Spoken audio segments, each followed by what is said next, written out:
नमस्कार विद्यार्थियों। तो कल हमने जो पढ़ा था वो है और साइलेज में अंतर। आज हम इसको डिटेल में पढ़ेंगे, ठीक है। यानी पहले पढ़ेंगे अपन है यानी कि वो मतलब तीन प्रकार की होती है। एक तो होती है अदलनी है, एक दलनी है और एक मिश्रित है। अदलनी का मतलब नॉन लेग्यूमिनेस है, जिससे मतलब जिनका पोषक मान कम होता है। जिसमें आ गई जो, जई, ये उसमें आ गए जिनके पोषक मान तो कम होता है पर वो पचता अच्छा है। और दलहनी है आ गई, जिसमें आ गई जैसे लेग्यूमिनेस है, जिसमें आ गई रिजगा, बरसिम। ये आ गई दलहनी है, जिसका मतलब पोषक मान तो ज्यादा होता है पर शरीर में पचता कम है। और फिर आ गई मिश्रित है। मिश्रित है यानी मिक्स, जो जिसमें या तो जई ले लो या बरसिम ले लो उसके साथ, या फिर जो ले लो या रिजगा ले लो। यानी कि एक तो लेंगे हम लेग्यूमिनस और एक लेंगे नॉन लेग्यूमिनस। दोनों का मिश्रण करने के बाद उसको बोलेंगे मिश्रित है या मिक्स है, ठीक है। यानी कि मान लीजिए कि अपन है, पहले लिखेंगे डिटेल में है, उसमें फर्स्ट पॉइंट डालेंगे है के प्रकार, है के प्रकार, ठीक है। यानी कि है तीन प्रकार की होती है। पहला आ गया उसमें अदलहनी है, अदलहनी है यानी कि नॉन लेग्यूमिनस है, ठीक है। नॉन लेग्यूमिनस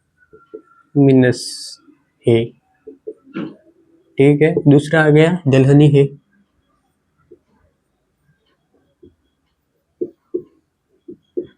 इसको बोलेंगे लेग्यूमिनस है।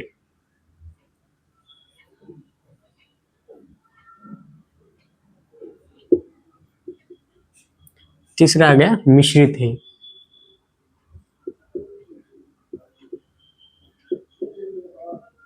यानी कि मिक्स नहीं,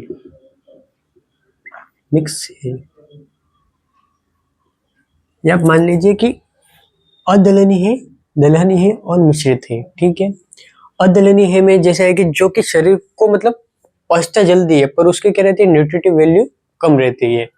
यानी कि अगर आप मान लो कि एक तरफ कोई नवजात है और एक तरफ कोई ओल्ड एज है, तो अगर अपन को उसमें अगर अपने को है खिलानी है तो अपन खिलाएंगे अदलहनी है, क्योंकि इसके क्या रहता है पचता जल्दी है। अब अगर ओल्ड एज को अपन खिला देंगे दलहनी है तो उसमें पचेगा बहुत कम, उसको कब्ज की शिकायत वगैरह होगी, ठीक है। जिसको अपन बोलते हैं आपरा, सॉरी उसमें आपरा होने की शिकायत रहेगी। प्लस उसमें जिसको बोलते हैं ब्लॉट, जो जम जाता है, वो उसको बोलेंगे ब्लॉट, आपरा, ठीक है। यानी कि अदलनी है, इसका एग्जाम्पल ले लेते हैं अपन, जो और जई, ठीक है। जो और जई, इसका उदाहरण में आएगा रिजगा और बरसिम, ठीक है। इसमें आएगा रिजगा और बरसिम। और इसमें आएगा अपने एग्जाम्पल में मिक्स, यानी मिक्स यानी कि एक ले लो दलहनी और एक ले लो अदलहनी है, उसके जो मिक्स का रहेगा उसको बोलेंगे मिक्स है, ठीक है। या तो इसमें ले लो तो रिजगा, रिजगा के साथ ले लो जई, ठीक है। और ले लो बरसिम, बरसिम के साथ ले लो जय या जो, अपन कुछ भी ले सकते हैं, ठीक है। ये आ गए अपने दलहनी, अदलहनी और मिश्रित है। अदलहनी है जिसकी ये एक तो न्यूट्रिटिव वैल्यू इसकी कम होती है, यानी कि इसका पोषक मान कम होता है, ठीक है। इसका पोषक मान तो कम होता है पर ये पचता ज्यादा है, पचता ज्यादा है या जल्दी है, ठीक है। इसका न्यूट्रिटिव वैल्यू कम हो ज्यादा होता है, यानी कि पाचक मान तो इसका ज्यादा होता है, पाचक मान इसमें रहेगा ज्यादा, इसका रहेगा कम।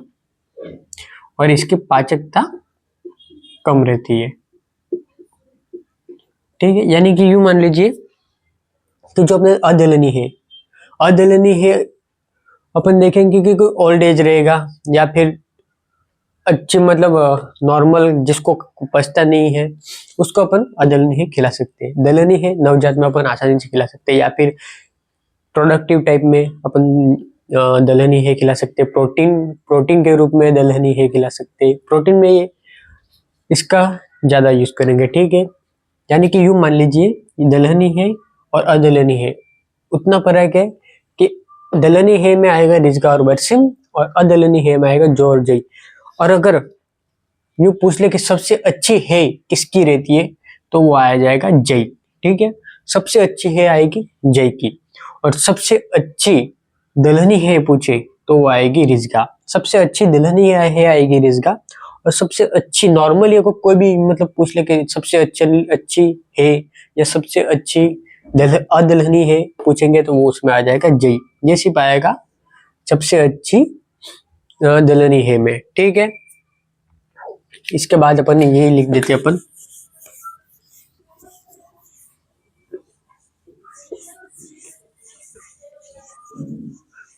तो आगे हम लिखेंगे कि सबसे अच्छी है जो रहती है वो रहती है जय की। ठीक है, पॉइंट लगा देंगे इसमें, सबसे अच्छी है,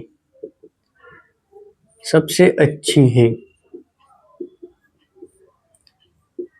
तो सबसे अच्छी है पूछे या सबसे अच्छी अदलनी है पूछे तो उसमें आएगा जय। इसके बाद ले लेते अपन सबसे अच्छी अदलनी है, सबसे अच्छी अदलनी है। ठीक है, तो उसमें भी आ जाएगा जई। और अगर पूछे कि सबसे अच्छी दुल्हनी है तो उसमें आएगा रिजगा। सबसे अच्छी दुल्हनी है यानी कि लेग्यूमिनस, ये आएगी, वो आ जाएगी रिजगा। यानी कि है मेनली तो तीन प्रकार की होती है। एक तो होती है अदलहनी है, दूसरी होती है दलहनी है और तीसरी होती है मिक्स जिसमें दो अदलहनी और अदलहनी दोनों को मिक्स किया जाता है। और अगर सबसे अच्छी अदलहनी है पूछे या फिर नॉर्मल पूछे सबसे अच्छी है तो उसमें आएगा जई। और अगर सबसे अच्छी दलहनी है पूछे तो उसका आएगा रिजगा। ठीक है, यानी कि यूं मान लीजिए कि रिजगा में नमी, खनिज और पोषक मान ये तीनों ज्यादा होता है, जिसकी वजह से रिजगा सबसे अच्छी दलहनी है में आता है। ठीक है,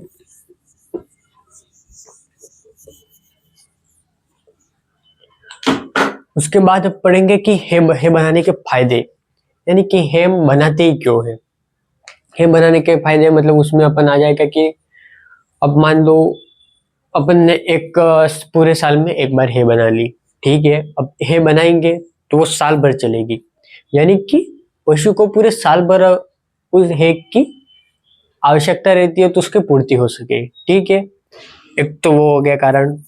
और एक रहता है कि अगर अपन है सुखाएंगे, सनलाइट में सुखाएंगे, मेनली ये हमने पहले भी पढ़ा है कि है को अगर सनलाइट में सुखाएंगे तो सीधा सनलाइट उसके ऊपर पड़ेगी तो उसमें विटामिन डी की अधिकता होगी। विटामिन डी में भी आएगा विटामिन D2। ठीक है, और विटामिन D3 आएगा जानवर के शरीर में, पादप शरीर में आएगा विटामिन D2। इसको बोलते हैं इर्गो कैल्सीफेरोल, इर्गो कैल्सीफेरोल, और इसको बोलेंगे कोलिकैल्सीफेरोल।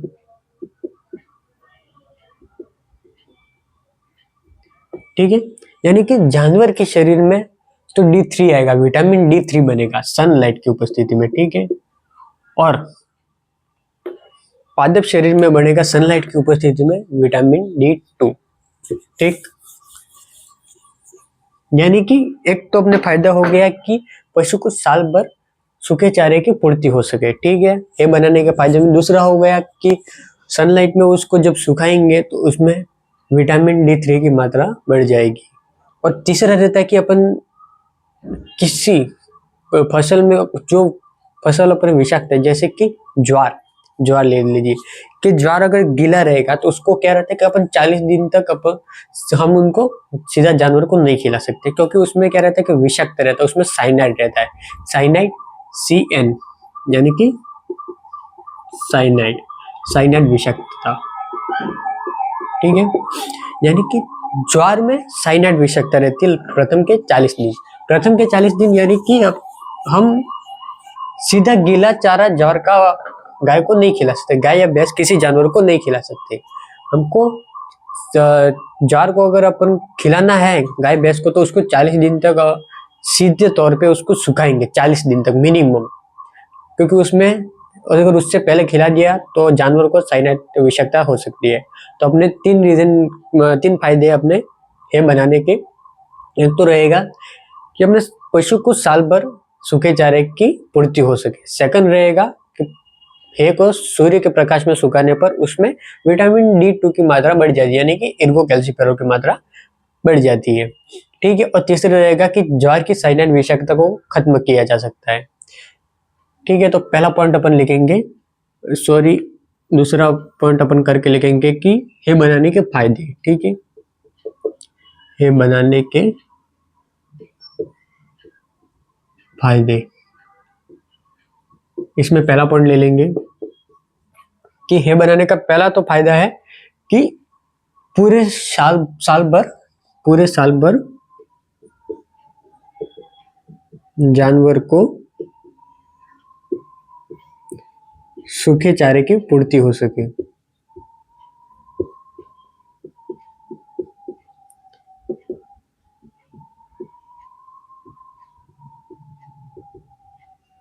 ठीक है।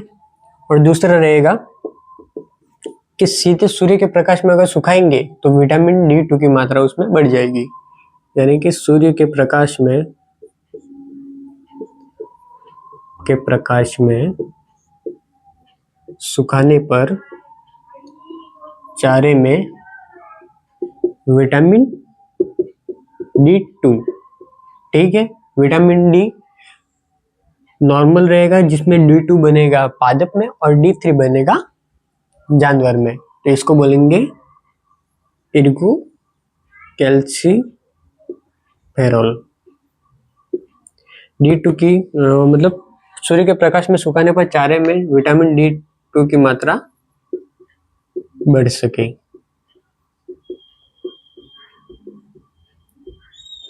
ठीक है। और तीसरा पॉइंट रहेगा कि ज्वार में साइनाइड विषाक्तता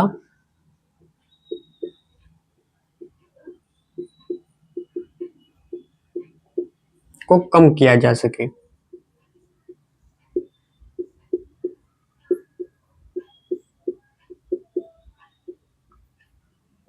यानी कि मान लीजिए कि हे बनाने के फायदे अपने पास सीधे सीधे तीन आ रहे कि पूरे साल भर जानवर को सूखे चारे का इंतजाम हो जाएगा।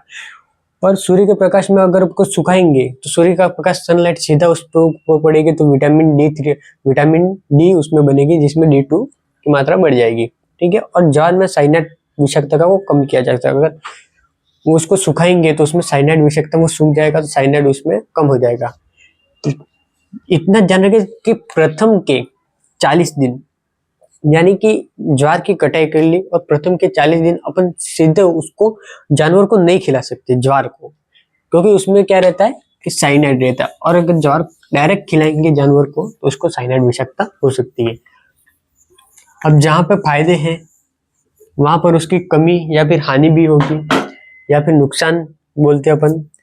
तो हे बनाने के नुकसान भी है। तो हे बनाने के नुकसान रहते हैं कि अपन मान लो कि चारा अपन लाएंगे गीला तो उसमें पोषक मान भरपूर रहेगा।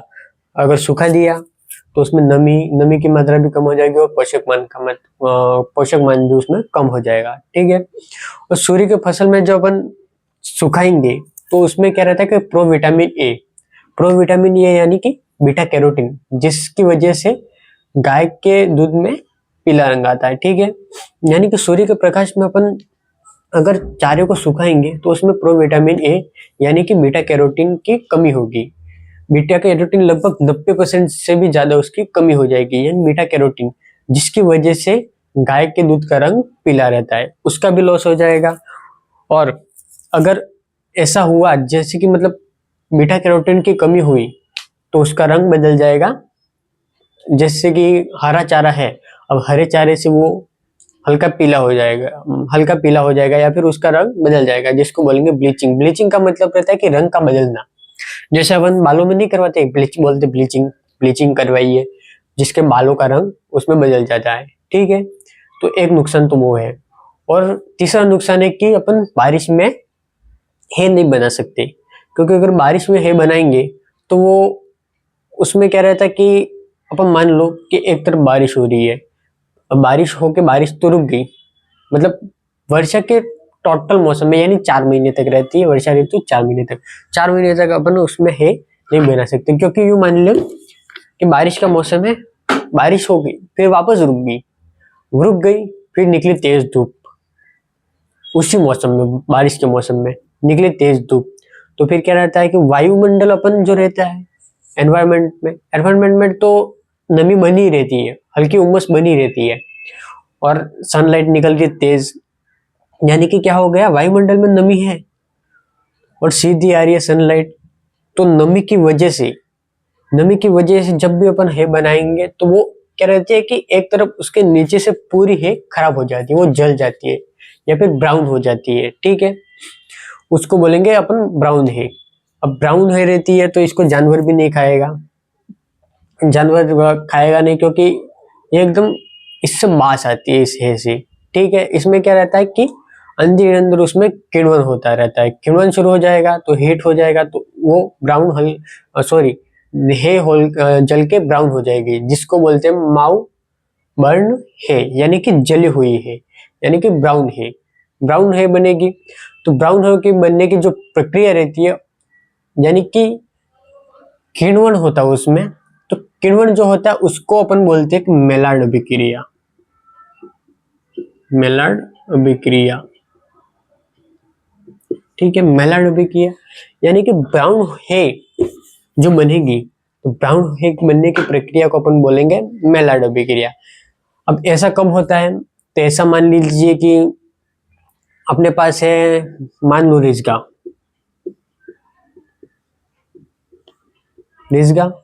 अब रिजगा में क्या होता है, अधिक खनिज, नमी और प्रोटीन, ठीक है, रिजगा में अधिकतर होता है प्रोटीन। तो प्रोटीन वाली अगर फसल से अपन है तैयार करेंगे तो उसमें लाइसिन अमीनो अमीनो एसिड उत्पन्न होगा, जिससे लाइसिन अमीनो अम्ल उत्पन्न होगा, जिसके कारण से जो अपनी हेयर रहती है वो जल जाएगी और ब्राउन हो जाएगी, ठीक है। यानी कि सीधा सीधा यूं बता दूं कि हेयर बनाने के नुकसान, हेयर बनाएंगे तो पहला नुकसान तो है कि हेयर में यानी कि चारे में पोषक मान की कमी हो जाएगी। दूसरा रहेगा कि अगर सूर्य के प्रकाश में उसको सुखाएंगे तो प्रो विटामिन ए या फिर बीटा कैरोटीन का 90% से ज्यादा लॉस हो जाएगा। और मेन बात है कि वर्षा ऋतु में अपन है तैयार नहीं कर सकते, क्योंकि वर्षा ऋतु में अगर है तैयार करेंगे तो वो जलकर ब्राउन हो जाएगी। और अगर मेनली तो दलहनी चारा रहता है, दलहनी चारे से बिल्कुल भी वर्षा ऋतु में है बनानी ही नहीं चाहिए, क्योंकि उसमें प्रोटीन का मान ज्यादा रहता है। अब प्रोटीन का मान ज्यादा रहेगा तो उसमें लाइसिन अमीनो अम्ल बनेगा, लाइसिन अमीनो अम्ल नमी में मिलकर उस है को जला देगा, जिसके कारण ब्राउन है बनेगी, जिस अभिक्रिया को बोलेंगे अपन मेलार्ड अभिक्रिया, ठीक है। तो अपन लिखेंगे है बनाने के नुकसान, सी आएगा अपन बी हो गया था, तो अब आएगा है बनाने के नुकसान, ठीक है, है बनाने के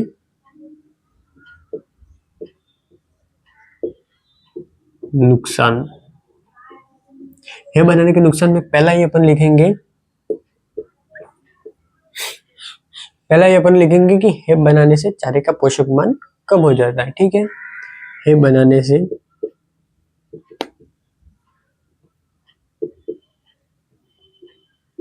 चारे का पोषक मान कम हो जाता है।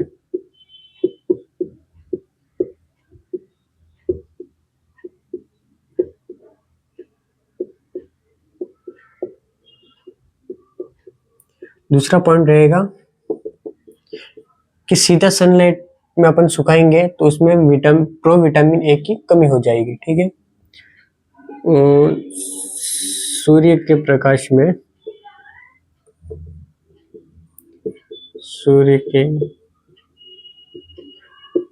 में सुखाने पर उसमें प्रो विटामिन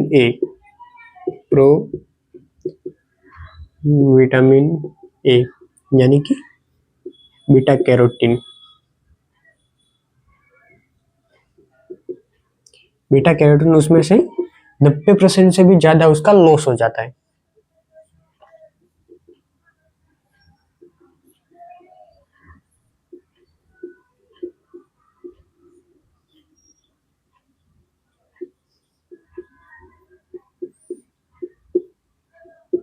ये रहता है बीटा कैरोटीन या प्रोविटामिन ए, जिसकी वजह से अगर अपन गाय को गीला चारा खिलाएंगे तो बीटा कैरोटीन की वजह से गाय में दूध का रंग पीला रहता है। ठीक है, यानी कि हे बनाने से चारे का पोषक मान तो कम हो ही रहा है, उसके साथ सूर्य के प्रकाश में सुखाने पर प्रोविटामिन ए या बीटा कैरोटीन का 90% से भी ज्यादा, यानी लगभग उसमें प्रोविटामिन ए खत्म ही हो रहा है।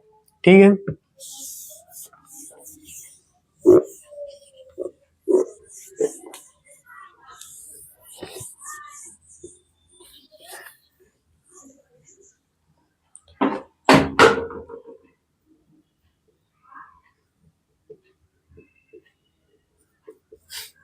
अब तीसरा पॉइंट लिखेंगे कि वर्षा ऋतु में अपने को हे नहीं बनानी चाहिए। ठीक है, वर्षा ऋतु में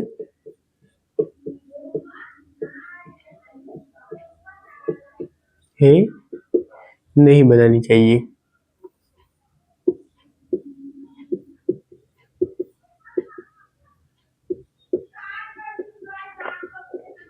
ठीक है, अब वर्षा ऋतु में तो है नहीं बनानी चाहिए। मेनली कौन सी है नहीं बनानी चाहिए अगर पूछ लिया जाए तो दलहनी है नहीं बनानी चाहिए, क्योंकि दलहनी है में क्या रहता है कि प्रोटीन की मात्रा ज्यादा रहती है, जिसकी वजह से उसमें किण्वन शुरू हो जाता है। किण्वन शुरू होगा तो उसमें ऊष्मा बनेगी, एनर्जी उत्पन्न होगी, एनर्जी उत्पन्न होगी तो हे जलकर ब्राउन हो जाएगी। ठीक है, यही पॉइंट अपन लिख देते हैं। यदि दलहनी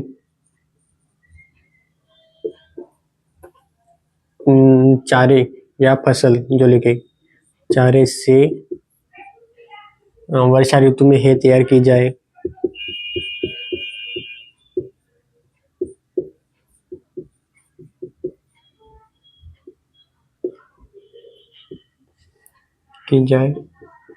तो उसमें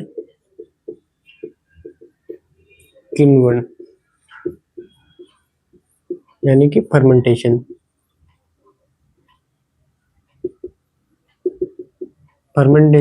शुरू हो जाएगा।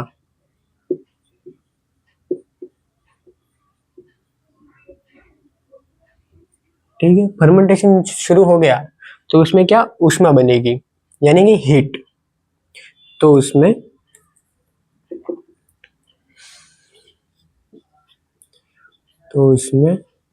ऊष्मा या हीट उत्पन्न होगी। ठीक है, अब हीट उत्पन्न होगी तो जो अपने हे रहती है वो जल के ब्राउन हो जाएगी, तो लिखेंगे तो हे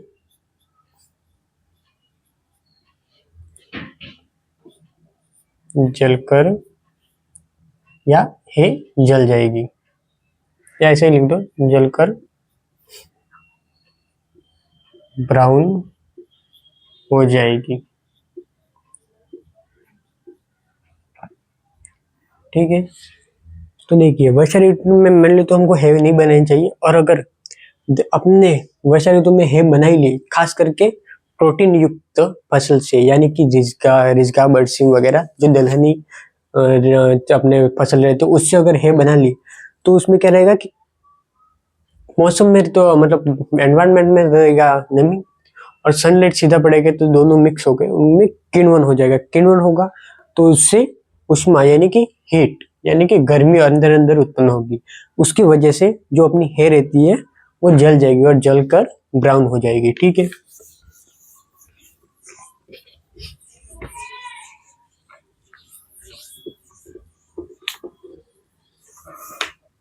और अगर हे जलकर ब्राउन हो जाएगी तो उसको ब्राउन है या फिर माउ बर्न है कहेंगे। ठीक है, माउ बर्न है या फिर ब्राउन है, यानी कि अगर हे जलकर या फिर हाँ जलकर ब्राउन हो जाए, ब्राउन हो जाए तो इसको बोलेंगे ब्राउन है या फिर माउ बर्न है। ठीक है, तो इसको बोलेंगे ब्राउन है या फिर माउ बर्न है। ठीक है, तो कहते हैं। और इस अभिक्रिया को बोलेंगे अपन मेलार्ड अभिक्रिया। ब्राउन है बनने की प्रक्रिया जो रहती है उसको बोलेंगे मेलार्ड अभिक्रिया, यानी कि ब्राउन है बनने की प्रक्रिया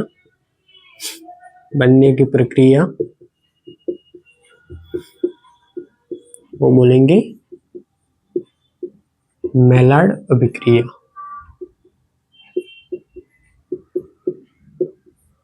ठीक है, यानी कि अगर ब्राउन है बनेगी तो उस अभिक्रिया को बोलेंगे अपन मेलार्ड अभिक्रिया। मेलार्ड अभिक्रिया का मतलब क्या रहता है कि जब कोई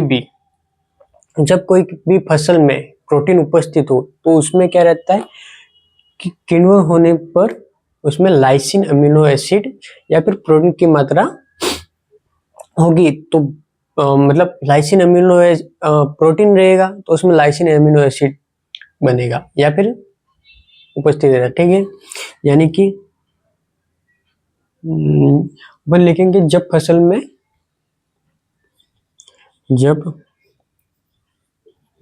फसल में लाइसिन एमिनो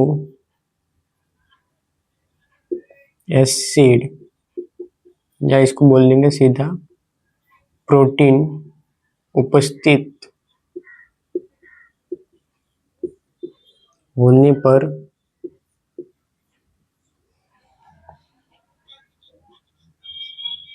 है ब्राउन हो जाती है। ठीक है, तो यहाँ तक आपने पढ़ लिया कि पहला तो अपन स्टार्टिंग की है से। है के कितने प्रकार है कि है 3 प्रकार की होती है, अदलहनी, दलहनी और मिक्स है। और फिर आगे हमने पढ़ा कि दलहनी है और अदलहनी है के एग्जाम्पल। दलहनी है जिसमें रिजगा बरसिम आ गया, अदलहनी है जिसमें जोजे आ गया। अगर नॉर्मली अपने को पूछे कि सबसे अच्छी है या फिर सबसे अच्छी अदलहनी है तो उसको बोलेंगे अपन जय को। और अगर सबसे अच्छी दलहनी है पूछा तो अपन बोलेंगे रिजगा। उसके बाद हमने पढ़ा कि है बनाने के फायदे और नुकसान। फायदे में अपन लिखा कि पूरे साल अपने को सूखा चारा के व्यवस्था हो सके, प्रकाश में सुखाने पर उसमें विटामिन डी की मात्रा बढ़ जाती है और ज्वार की साइनाइड विषाक्तता को कम किया जा सकता है। और उसके नुकसान में पढ़ा कि हमने है बनाने पर चारे का पोषक मान कम हो जाता है और सूर्य के प्रकाश में सुखाने पर उसमें प्रोविटामिन ए की 90% से भी ज्यादा लॉस हो जाता है। उसके बाद हमने पढ़ा कि वर्षा ऋतु में है नहीं बनानी चाहिए। और अगर वर्षा ऋतु में अगर दलहनी फसलों से है बना दी गई तो उसमें किण्वन यानी फर्मेंटेशन होने के कारण उसमें हीट उत्पन्न होगी, उष्मा उत्पन्न होगी, जिसके कारण ब्राउन है तैयार होगी। और इस अभिक्रिया को मेलार्ड अभिक्रिया कहते हैं। और अगर फसल में लाइसिन एमिनो एसिड या प्रोटीन की उपस्थिति होगी तो वह है जलकर ब्राउन हो जाएगी। ठीक है,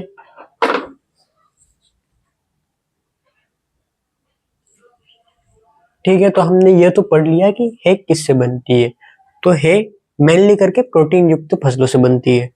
इसमें कार्बोहाइड्रेट वाली फसलें भी आ सकती है और प्रोटीन वाली भी, दो, क्योंकि दोनों फसलों से अपन है तो दोनों फसलों से तैयार कर सकती है। ठीक है,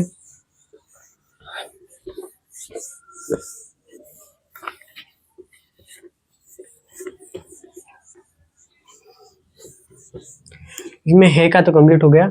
अब हम पढ़ेंगे साइलेज, यानी कि साइलेज क्या होता है। साइलेज क्या होता है, तो साइलेज बनाने की प्रक्रिया को क्या बोलेंगे अपन, एनसाइलिंग। ठीक है, एनसाइलिंग, साइलेज बनाने की प्रक्रिया को अपन बोलेंगे एनसाइलिंग।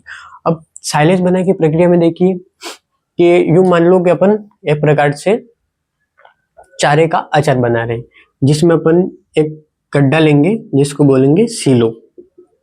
ठीक है, इसको बोलेंगे पीट सिलो, जो अपने इंडिया में बोलेंगे। इसको हम बोलेंगे नॉर्मल तो सिलो, और भारत में सिलो को बोलते हैं पीट सिलो, ठीक है। अब इसमें रहेगा कि अपन कोई भी फसल है, जैसे कि कार्बोहाइड्रेट, मेनली साइलेज जो बनती है वो कार्बोहाइड्रेट युक्त फसलों से बनती है, जिसमें मेनली करके कार्बोहाइड्रेट रहेगा। वह प्रोटीन युक्त फसलों से कभी भी साइलेज नहीं बनाया जा सकता। साइलेज ओनली बनेगा कार्बोहाइड्रेट युक्त फसलों से। अब कार्बोहाइड्रेट युक्त फसलों कौन सी रहेगी? एक तो रहेगा कि बाजरा, ज्वार और मक्का। अब आप बोलोगे कि गेहूं भी कार्बोहाइड्रेट युक्त है, तो गेहूं में क्या रहता है कि तना उसका पतला रहता है, और अपने को चाहिए कि तना मोटा हो।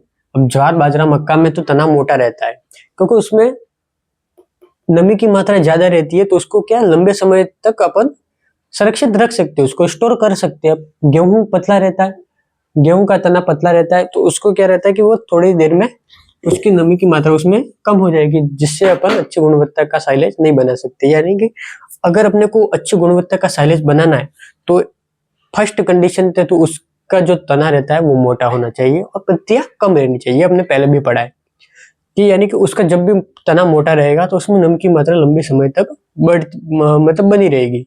अब साइलेज बनाने की अपन प्रक्रिया देख लेते हैं कि एक गड्ढा रहता है जिसको बोलेंगे अपन सिलो। उसके अंदर ज्वार, मक्का, बाजरा के जो तने रहते हैं उसको चॉपिंग कर देंगे। चॉपिंग यानी कि उसके छोटे छोटे पीस कर देंगे, ठीक है। ये हमने छोटे छोटे पीस कर लिए। अब छोटे छोटे पीस करके उसको अंदर डालेंगे। अब आप बोलोगे कि छोटे छोटे पीस ही क्यों किए? यानी कि छोटे छोटे अगर पीस करेंगे तो यार क्या रहता है कि इसके ऊपर अपन देंगे प्रेशर, ठीक है।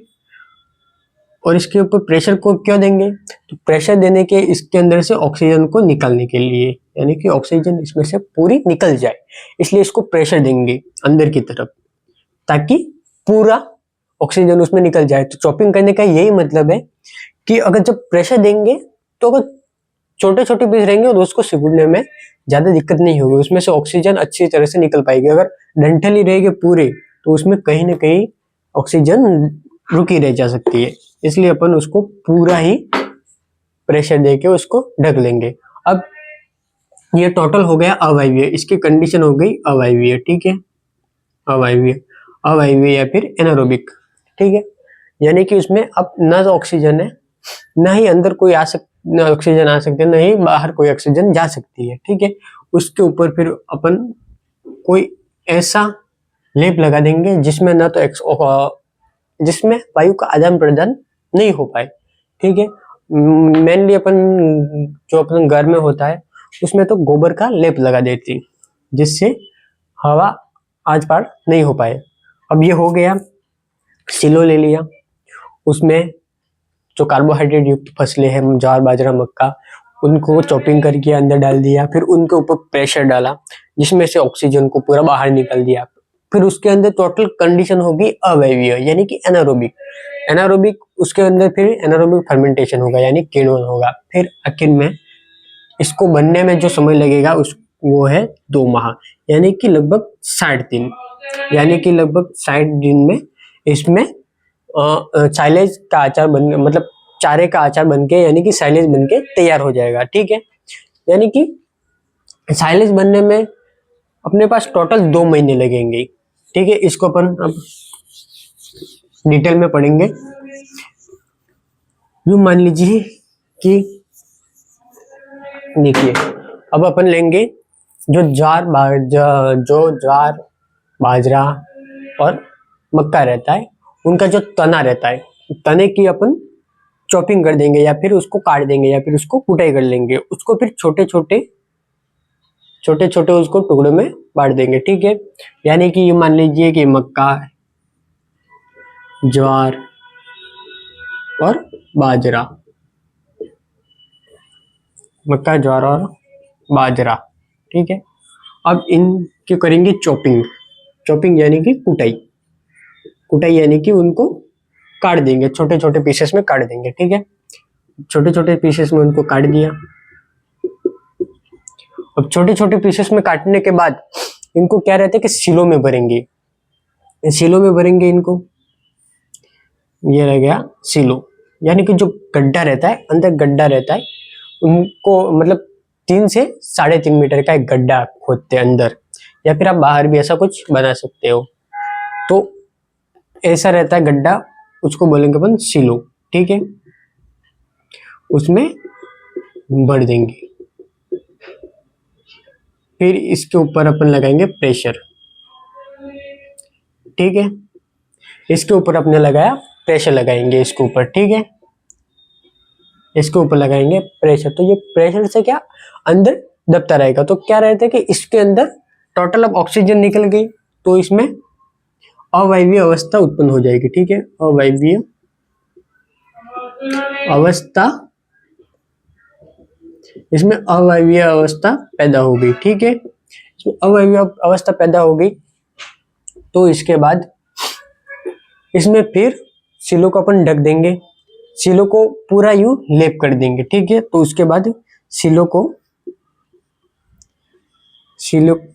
ढक देंगे, सिलो को ढक देंगे, यानी कि उसमें ऑक्सीजन ना तो अंदर आ पाए ना ही बाहर जा पाए, ठीक है। ऐसा करके अपन उसको ढक देंगे। अवायवीय उसमें टोटल बन गया। उसके बाद इसको 2 महीने तक ऐसे ही छोड़ देंगे, ठीक है। यानी कि 2 महीने तक, 2 महीने यानी कि 60 दिन तक अपन उसको छोड़ देंगे। वैसे ही इसमें फिर अवायवीय किण्वन होगा, ठीक है। इसमें अवायवीय किण्वन, अवायवीय किण्वन यानी कि एनारोबिक फर्मेंटेशन होगा। इसमें एनारोबिक फर्मेंटेशन होने के बाद 2 महीने बाद अपने के पास जो कूटा हुआ चारा था, यानी कि जो सिलो में भरा हुआ जो चारा था, कार्बोहाइड्रेट युक्त जो चारा था, जिसमें मक्का, ज्वार और बाजरा था, उनका क्या रहता है कि साइलेज बनकर तैयार, या फिर चारे का अचार, चारे का अचार कर लो, या फिर साइलेज कर लो। मेनली बोलेंगे अपन साइलेज, ठीक है। तो अपने पास साइलेज बनकर ये तैयार हो गया, यानी साइलेज बनने में अपने 2 महीने लगते हैं, ठीक है। यानी कि कार्बोहाइड्रेट, मेनली कार्बोहाइड्रेट युक्त जो फसलें रहती है, ज्वार, बाजरा, मक्का, उनको अपनी कुटाई करके सिलो में भर देंगे, फिर उनको अवायवीय अवस्था बनाएंगे, उसको प्रेशर लगाएंगे सिलो में भर के, फिर उसको ढक देंगे। उसको ढकने के बाद 2 महीने बाद उसमें 2 महीने तक उसको ढक के रखेंगे। 2 महीने के बाद चारे का साइलेज बनके तैयार हो गया, ठीक है। यहाँ तक तो कोई लगभग दिक्कत नहीं आनी चाहिए।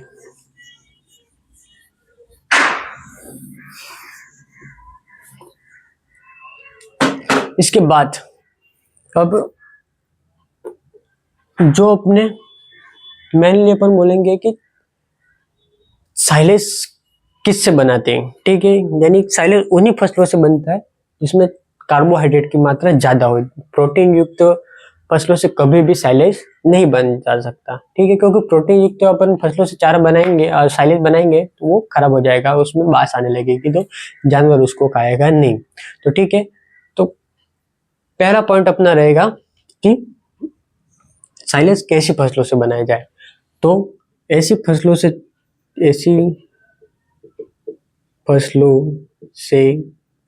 साइलेज बनाया जाए जिसमें कार्बोहाइड्रेट की मात्रा ज्यादा हो। अब कार्बोहाइड्रेट की मात्रा किसमें ज्यादा होती है, तो बाजरा, ज्वार एंड मक्का, ठीक है। यानी कार्बोहाइड्रेट युक्त फसलों से ही हमेशा हमें साइलेज बनाना चाहिए, ठीक है। और अगर यूं मान लो कि कोई अपन फसल है, बाई चांस अपन को मान लो कि कोई फसल है, उसमें कार्बोहाइड्रेट की मात्रा कम रहती है, ठीक है। अब कार्बोहाइड्रेट की मात्रा कम रहेगी तो अपने को उसको कार्बोहाइड्रेट की मात्रा को बढ़ाने के लिए अपने को क्या करना चाहिए, तो कार्बोहाइड्रेट की मात्रा को बढ़ाने के लिए उसमें 3 से 3.5% शीरा यानी कि मोलासिस। अब मोलासिस क्या रहता है, मोलासिस रहता है कि जो अपने गन्ना रहता है, अब गन्ने को अपन जब शक्कर बनाने के लिए या चीनी बनाने के लिए जब अपन मिल में भेजेंगे, तो मिलिंग प्रोसेस के बाद जो चीनी बन के जो अलग प्रोडक्ट जो अपने पास तैयार हो गया उसको बोलेंगे शीरा या मोलासिस, ठीक है। यानी कि जिस भी फसल में कार्बोहाइड्रेट की मात्रा कम होती है उसमें 3 से 3.5% शीरा या मोलासिस मिला देंगे, जो कि कार्बोहाइड्रेट का एक सबसे अच्छा सोर्स रहता है। ठीक है, यानी कि जिन फसलों में कार्बोहाइड्रेट की मात्रा कम होती है उन फसलों में कार्बोहाइड्रेट बढ़ाने के लिए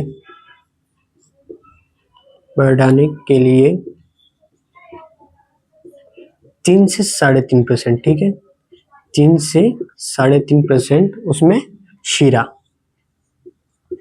शीरा या मोलासिस मिलाए।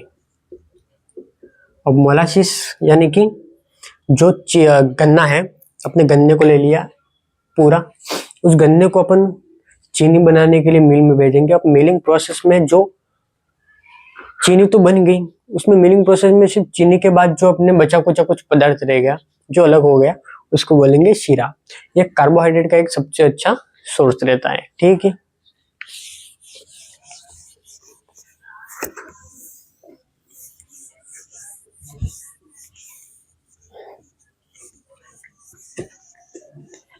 तो यहां तक तो क्लियर हो गया। इसके बाद अपन यूं मान लो कि अपने को साइलेज बनाना है जिसमें मतलब कार्बोहाइड्रेट बिल्कुल नहीं है, ठीक है, या फिर ऐसा मतलब साइलेज बनाना है जिसमें अल्प मात्रा में ही मतलब कार्बोहाइड्रेट है, या फिर साइलेज में कार्बोहाइड्रेट लगभग कम ही है, मान लीजिए, और उसको लंबे समय तक उसको सुरक्षित रखना है। तो लंबे समय तक उसको क्या खराब नहीं हो ऐसा बनाना है। तो उसमें क्या क्या उसको मिलाएंगे, यानी कि एक तरह से यूं मान लीजिए कि साइलेज प्रिजर्वेटिव यानी लंबे समय तक उसको खराब होने से बचाने के लिए। जैसे कि मान लीजिए अचार रहता है, अचार को खराब होने से बचाने के लिए अपन उसमें नमक मिलाते हैं। नॉर्मली जो बाजार रहता है या फिर अपन घरों में मान लीजिए अचार अपन उसको खराब होने से बचाने के लिए उसमें या तो तेल की मात्रा ज्यादा करेंगे, या फिर उसमें शक्कर मिलाएंगे, या फिर उसमें नमक मिलाएंगे, ठीक है, जिसकी वजह से वो अचार खराब नहीं हो, जल्दी से वो गल जाए। इसके लिए अपन उसमें तेल, नमक या चीनी कोई भी मिलाते हैं, ठीक है। उसी प्रकार साइलेज को लंबे समय तक सुरक्षित रखने के लिए अपन उसमें क्या क्या मिलाएंगे, ठीक है। तो फर्स्ट अपने पास रहेगा कि नमक रहेगा, उसमें मिला सकते हैं नमक, उसमें 0.5%, यानी कि मान लो कि 100 किलो अगर साइलेज है तो उसमें 0.5% यानी कि आधा किलो या फिर 500 ग्राम उसमें नमक मिलाएंगे, ठीक है। और दूसरा रहेगा शीरा या मोलासिस उसमें 3 से 3.5% मिला लेंगे। यह आ गया अपने जो बोला कि एक तो नमक और एक चीनी, शर्करा मान लो या चीनी मान लो एक ही है, यानी कि जो आ गया शीरा वो शर्करा में आ गया। उसके बाद अपन मिलाएंगे अनाज के दाने भी कार्बोहाइड्रेट का अच्छा सोर्स रहता है, तो वो भी लगभग कार्बोहाइड्रेट जो रहते हैं उसको शर्करा कहते हैं, यानी कि शीरा और अनाज के दाने ये आ गए अपने कार्बोहाइड्रेट या फिर शर्करा में मान लीजिए, ठीक है। और उसके बाद अपन यूं मान लीजिए कि विटामिन सी मिलाएंगे उसमें। विटामिन सी तो डायरेक्ट मिला नहीं सकता, विटामिन सी का सोर्स क्या रहता है, नींबू, संतरा वगैरह, ठीक है। तो अपने पास क्या रहता है कि नींबू या संतरा के जो ऊपर के छिलके रहते हैं, जब नींबू या संतरा अपन खाते हैं उसके बाद जो ऊपर के छिलके रहते हैं उसको मिला दो, तो उसमें रहता है साइट्रिक एसिड, ठीक है। तो उसमें साइट्रिक एसिड रहता है जिससे विटामिन सी साइलेज में बनी रहेगी, जिससे वो खराब नहीं होगा। या फिर अपन कोई भी खट्टे फल मिला सकते हैं, या फिर उनका छिलका मिला सकते हैं जिसमें साइट्रिक एसिड रहता है, ठीक है। अब अगर यूं मान लो कि अपने को साइलेज है, उसमें नॉर्मली कार्बोहाइड्रेट ही रहता है, उसमें प्रोटीन का कोई कम नहीं है, तो उसमें नाइट्रोजन की मात्रा भी नहीं रहेगी। और अगर आप बोलो मतलब पशु को अगर खिलाना है तो उसमें प्रोटीन भी रहना जरूरी है, तो अगर उसको प्रोटीन की मात्रा उसमें बढ़ाने की, तो उसमें नाइट्रोजन की मात्रा बढ़ानी पड़ेगी। आपने पहले ही पढ़ा है कि या तो गाय को सीधा प्रोटीन खिलाओ, सीधा पनीर खिलाओ, या फिर यूरिया खिलाओ। जो भी खिलाओ उसमें नाइट्रोजन की मात्रा पशु को सेम मिलेगी, ठीक है। तो अपन उसमें मिलाएंगे यूरिया, यानी कि नाइट्रोजन की मात्रा बढ़ाने के लिए अपन उसमें मिलाएंगे यूरिया। यूरिया कितना मिलाएंगे? यूरिया मिलाएंगे 1%, यानी कि मान लीजिए कि अपने पास 100 किलो साइलेज है, तो उसमें मिलाएंगे 1 किलो यूरिया। और यूरिया कितना मिलाएंगे, यानी कि चलो ये तो बाद में पढ़ेंगे, जब आएगा तो पढ़ेंगे। ये जो 100 किलो, उसमें 1 किलो यूरिया मिलाएंगे, ठीक है। 1% का मतलब, तो अपन आगे पढ़ेंगे कि साइलेज प्रिजर्वेटिव यानी कि ऐसे पदार्थ जो साइलेज में अल्प मात्रा में मिलाए जाते हैं ताकि साइलेज को लंबे समय तक सुरक्षित रखा जा सके, ठीक है। तो अपना अगला पॉइंट रहेगा साइलेज प्रिजर्वेटिव, ठीक है, यानी कि साइलेज को खराब होने से बचाने के लिए। तो ऐसे इसको बोलेंगे कि यानी कि ऐसे पदार्थ जो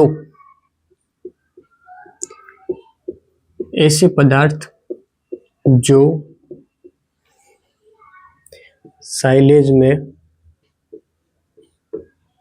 अल्प मात्रा में मिलाए जाते हैं, जो कि साइलेज को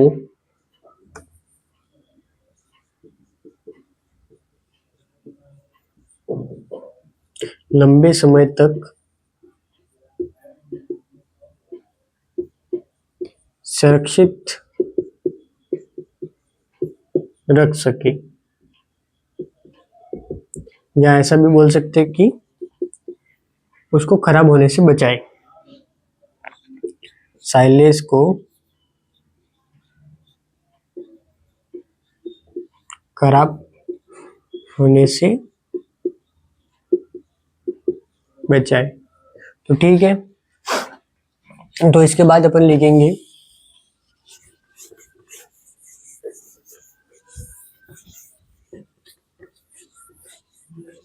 कि ऐसे कौन कौन से पदार्थ है जिसको अपन साइलेज में मिला सकते हैं, ठीक है। तो पहला ही रहेगा अपने पास नमक। अब नमक मिलाएंगे 0.5%। 0.5% यानी कि मान लिया 100 किलो पर 500 ग्राम, ठीक है। यानी कि 100 किलो साइलेज पर अपन 500 ग्राम नमक मिलाएंगे। उसके बाद ले लीजिए शीरा या मोलासिस। ये कार्बोहाइड्रेट का सबसे अच्छा बड़ा स्रोत है, तो ये मिलाएंगे 3 से 3.5%, यानी कि 100 किलो पे 3 किलो, ठीक है। उसके बाद अपन मिलाएंगे इसमें अनाज के दाने, ठीक है, अनाज के दाने। उसके बाद अपन मिलाएंगे खट्टे फलों के छिलके, या फिर कोई भी खट्टे फल रहते वो, यानी कि खट्टे फलों के छिलके अपन मान लो, खट्टे फल एवं उनके छिलके, ठीक है। अब ये मान लीजिए नमक सीधे तौर पर हम अचार में मिलाते हैं। उसके बाद शीरा और अनाज, ये कार्बोहाइड्रेट है। कार्बोहाइड्रेट को मेनली अपन क्या बोल सकते हैं? शर्करा यानी कि शुगर यानी कि चीनी, ठीक है। और खट्टे फलों के छिलके या फिर खट्टे फल, इसमें रहता है मेनली साइट्रिक एसिड, ठीक है, जो लंबे समय तक उनको खराब होने से बचाएंगे, ठीक है।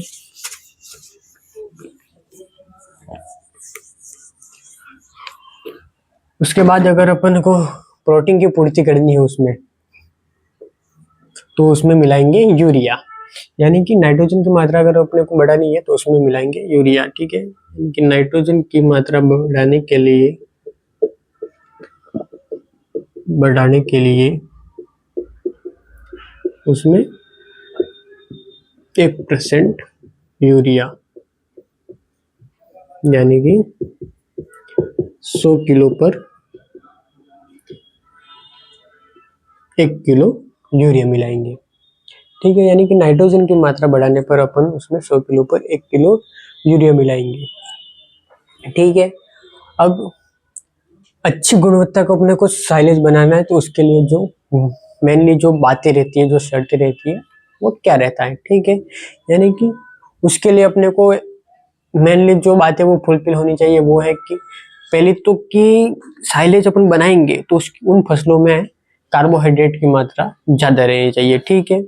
और फसल में नमी की मात्रा 60 से 70% तक होनी चाहिए। अब यूं मान लो कि अपन साइलेज के लिए अगर कोई फसल ले ली जिसमें एकदम सूखी सूखी फसल ले ली तो वो खराब हो जाएगी, यानी कि उसमें नमी मिनिमम 60 से 70% होनी ही चाहिए। उसके बाद उसमें अगर 60 से 70% उसमें अगर नमी हो गई तो शायद जाहिर सी बात है कि 30 से 35% उसमें शुष्क पदार्थ रहेगा, ये आपने पहले ही पढ़ा हुआ है। और जो अपने सिलो रहता है, जो गड्ढा रहता है, उसकी मतलब वो पूरा अवायवीय यानी कि एनारोबिक होनी चाहिए, उसमें वायु आर पार नहीं हो पाए, ऐसा रहता है। और मेनली जो बात है वो सिलो का टेम्परेचर, यानी कि सिलो का टेम्परेचर मेनली कितना होना चाहिए, ठीक है। यानी कि सिलो का टेम्परेचर अपने को कितना मेंटेन करना है, तो सिलो का टेम्परेचर रहेगा 30 से 38%, ठीक है। तो पहला पॉइंट अपन लिखेंगे, छठा पॉइंट, कि साइलेज अच्छी गुणवत्ता का साइलेज बनाने के लिए अपने को जो महत्वपूर्ण बातें याद रखनी है, तो अच्छी गुणवत्ता का साइलेज बनाने के लिए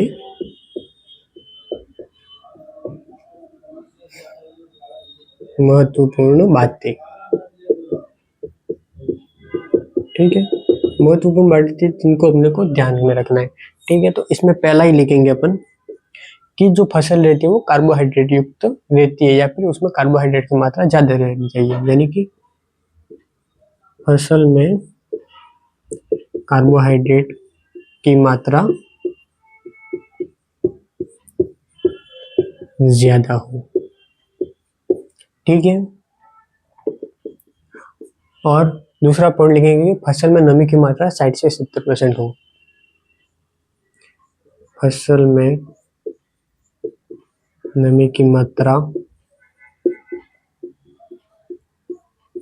60 से 70% हो, यानी कि नमी की मात्रा 60 से 70%, यानी कि शुष्क पदार्थ आप मान लीजिए 30 से 35%, ओके। यानी कि शुष्क पदार्थ 30 से 35%, ठीक है। उसके बाद तीसरी जो बात रहेगी कि सिलो का, यानी कि सिलो की जो अवस्था रहती है वो अवायवीय हो, यानी कि सिलो की अवस्था अवायवीय हो। और मेन जो बात है वो है सिलो का टेम्परेचर, सिलो का टेम्परेचर या तापमान या टेम्परेचर 30 से 38 डिग्री सेंटीग्रेड हो,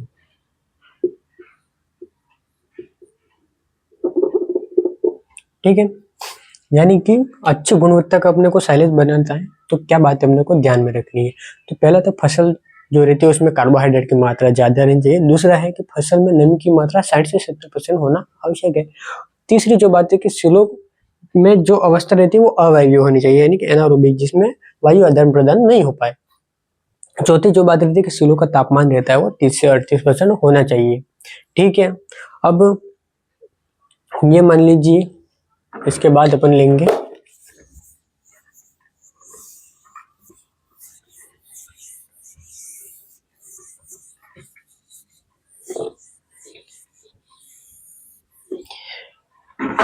कि उसमें साइलेज जब हम बनाएंगे तो उसमें किण्वन यानी कि किस किस प्रकार का किण्वन होता है, जो अपने यूट्यूब पर पढ़ लिया कि उसमें अवैविक किण्वन होता है यानी कि एनारोबिक फर्मेंटेशन होता है, ये तो अपने पढ़ लिया, पर किस किस प्रकार का किण्वन होता है। तो इसमें भी दो प्रकार के किण्वन होते हैं, यानी कि एक तो लैक्टिक एसिड फर्मेंटेशन और एक ब्यूटारिक एसिड फर्मेंटेशन। अगर अपने को सबसे अच्छी गुणवत्ता का साइलेज चाहिए तो अपन उसमें लैक्टिक एसिड फर्मेंटेशन के द्वारा प्राप्त कर सकते हैं। ब्यूटारिक एसिड फर्मेंटेशन से अपने को खराब साइलेज प्राप्त होगा, यानी कि यूँ मान लीजिए कि अगर फसल में कार्बोहाइड्रेट की मात्रा ज़्यादा हो तो उसमें लैक्टिक एसिड फर्मेंटेशन होगा और हमें साइलेज अच्छी गुणवत्ता का प्राप्त होगा, ठीक है। और अगर जिस चारे में या फसल में प्रोटीन की मात्रा ज़्यादा हो तो अपने को ब्यूटारिक एसिड फर्मेंटेशन होगा उसमें, और साइलेज का प्रकार जो साइलेज हमें मिलेगा वो खराब गुणवत्ता का मिलेगा। तो ठीक है, इसी में अपन लिखेंगे तो next lactic acid fermentation, lactic acid fermentation और butyric acid fermentation, butyric acid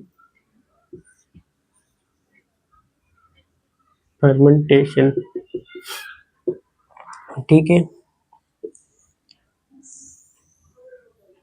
यानी कि इस प्रकार में मतलब कब होगा, ठीक है। यानी कि butyric acid lactic acid fermentation कब होगा और ब्यूटारिक एसिड फर्मेंटेशन कब होगा, यानी कि ये कब होगा। लैक्टिक एसिड फर्मेंटेशन तो तब होगा जब फसल में कार्बोहाइड्रेट की मात्रा ज्यादा हो, फसल में कार्बोहाइड्रेट की मात्रा ज्यादा हो, ठीक है। और ब्यूटारिक एसिड किण्वन कब होगा, जब फसल में प्रोटीन की मात्रा ज्यादा हो, जब फसल में प्रोटीन की मात्रा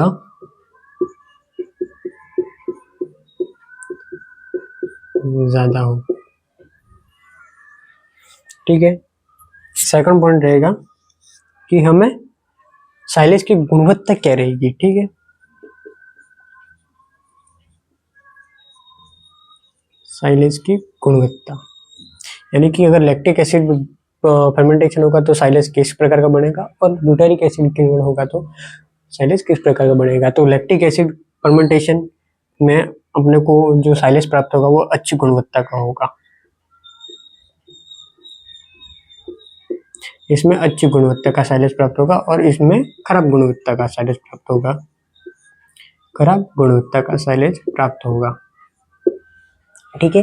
यानी कि यूं मान लीजिए कि जब फसलें कार्बोहाइड्रेट युक्त रहेगी तो अपने को लैक्टिक एसिड उसमें जो फर्मेंटेशन रहेगा वो लैक्टिक एसिड फर्मेंटेशन रहेगा और अपने को साइलेज अच्छी गुणवत्ता का प्राप्त होगा। और जब फसलें प्रोटीन युक्त रहेगी यानी कि रिजगा बरसिम वगैरह रहेगी तो उसमें ब्यूटारिक एसिड का फर्मेंटेशन होगा और हमें जो साइलेज रहता है वो खराब क्वालिटी का प्राप्त होगा, ठीक है।